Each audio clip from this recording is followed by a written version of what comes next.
The Flannan Isles sit alone in the Atlantic Ocean, west of Scotland. They're small, rocky, and almost completely lifeless.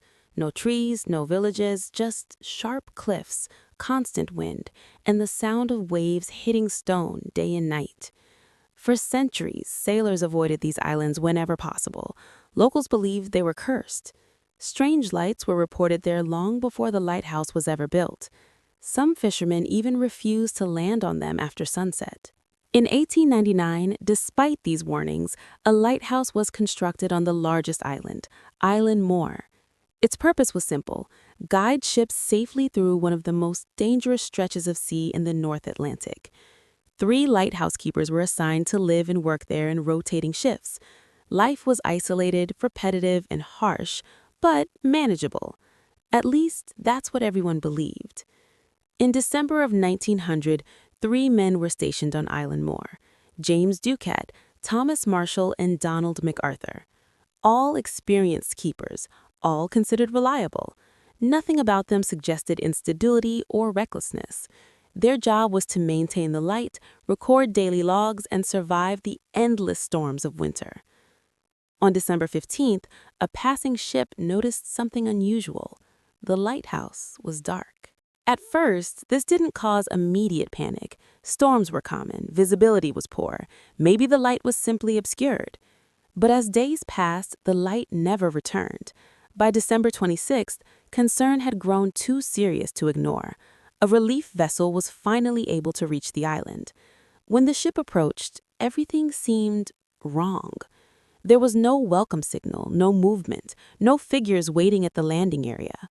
The relief keeper, Joseph Moore, was sent ashore alone. As he climbed the steep path toward the lighthouse, he felt an overwhelming sense of unease. He later said the silence was the strangest part. No birds, no wind in the grass, just quiet. He knocked on the lighthouse door. No answer. He tried again. Still nothing. When he entered, he immediately noticed that something was deeply off. The living quarters were empty, the beds were unmade, the clock had stopped, a half-eaten meal sat untouched.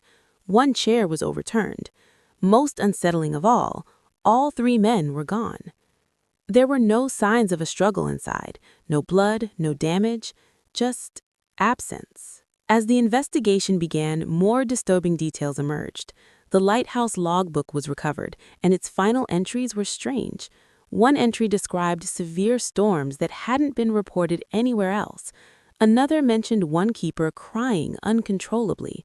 Another spoke of all 3 men praying together. This was deeply unusual behavior for hardened lighthouse workers. Then, suddenly, the entries stopped. Outside, the mystery deepened further. Heavy storm damage was found on the western side of the island. Iron railings were bent. A large supply box had been smashed. These structures were built to withstand the ocean, yet they looked as if something massive had hit them with incredible force. But here's the problem. According to weather records, no such storm had occurred at that time. Even more confusing, 2 of the men had gone outside without their coats. This violated strict lighthouse protocol. No keeper would ever leave the lighthouse in winter without full protective gear, yet their coats were found inside. One man, Donald MacArthur, known to fear storms deeply, the idea that he would willingly walk into violent seas defied everything known about him. No bodies were ever found. No traces washed ashore. Nothing was recovered from the ocean. The official explanation was that a rogue wave had swept the men away while attempting repairs. It was neat, logical, comfortable, but many found it unsatisfying. For all 3 men to be taken at once without a single trace would require a precise and almost impossible sequence of events. Locals offered other explanations. Some believed the men had been driven mad by isolation. Others spoke of old island legends, spirits, giants, or forces that punished those who disturbed sacred land.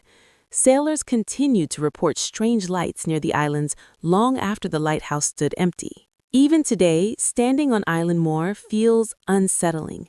Visitors describe a constant sense of being watched. The wind never seems to stop.